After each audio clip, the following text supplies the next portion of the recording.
le gouvernement et Inch'Allah, comme on l'a dit ici, cette motion de censure ne passera pas parce que nous sommes je vous remercie. Collègue, la parole est à notre collègue Modou Baragay Seydou Diouf, le suivant, pour 5 minutes.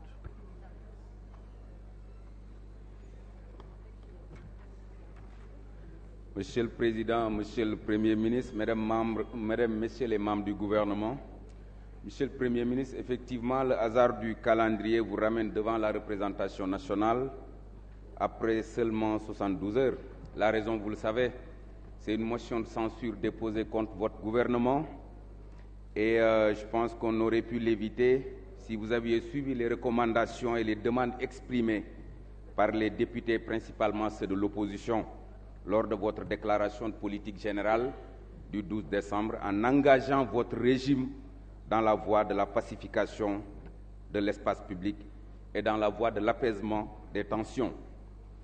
Vous comprendrez aisément, Monsieur le Premier ministre, que cette motion de censure, entre autres raisons, est une réaction à la furie de votre régime et à sa propension à restreindre les droits et les libertés des citoyens, à procéder à l'arrestation et à l'emprisonnement tous azimuts d'opposants, de journalistes, de membres de la société civile et aujourd'hui d'honorables députés de cette 14e législature. Je vous nomme Massata Samb et honorable député Mamadou Niang, injustement incarcérés depuis 72 heures à la division des investigations criminelles.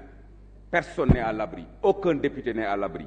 Cette motion de censure est aussi une réponse aux séries de provocations du régime en place et à ces séries de violences exercées contre les Sénégalais au plan verbal, au plan physique et contre leur pouvoir d'achat.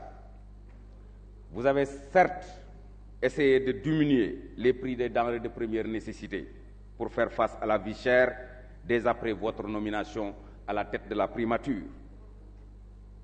Mais, Monsieur le Premier ministre, vous conviendrez avec moi que l'efficacité de ces mesures pose problème.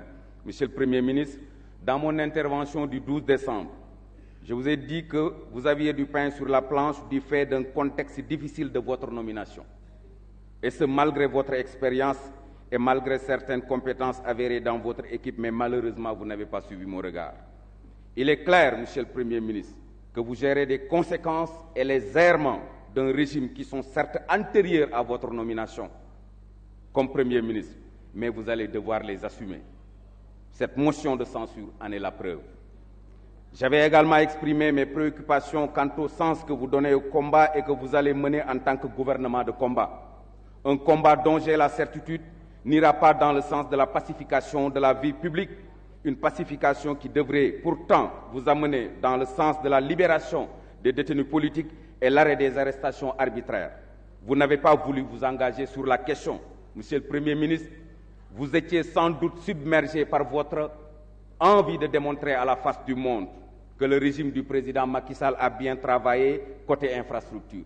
Mais, Monsieur le Premier ministre, vous avez oublié que ces infrastructures construites avec l'argent du contribuable sénégalais n'auront de sens que si les Sénégalaises et les Sénégalais auront la possibilité de les emprunter dans une situation de paix et en toute liberté, sans crainte de subir des agressions et des arrestations. Monsieur le Premier ministre, parmi les risques budgétaires évoqués par votre régime dans un document adjoint au projet de loi de finances 2023, vous avez évoqué les tensions politiques qui pourraient diminuer fortement la croissance et les ressources budgétaires.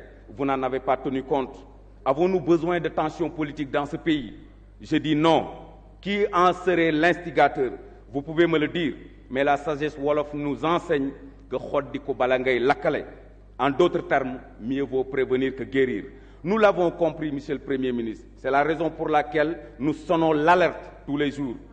Notre niveau de responsabilité nous l'impose. Monsieur le Premier ministre, les Sénégalais sont inquiets et ont besoin de paix et de sécurité.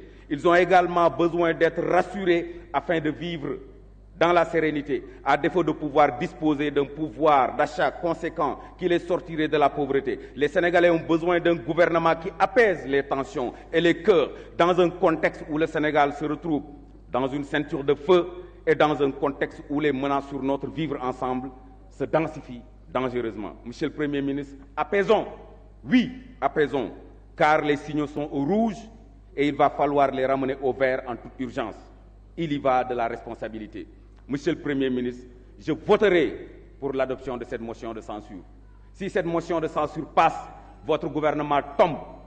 Vous pouvez avoir la possibilité d'être reconduit. On parlera de Amadou 2. Si vous n'êtes pas reconduit, merci, voilà, vous en tirerez les conséquences. Je vous remercie. La parole est à notre collègue Seydou Diouf, Guy Marius Sagna, le suivant.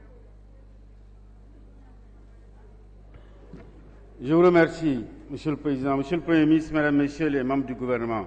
Monsieur le Premier ministre, je regrette que pour un pays qui est en train de se construire, qu'on soit encore amené à amener tout le gouvernement ici, 72 heures après. Pour entendre quoi?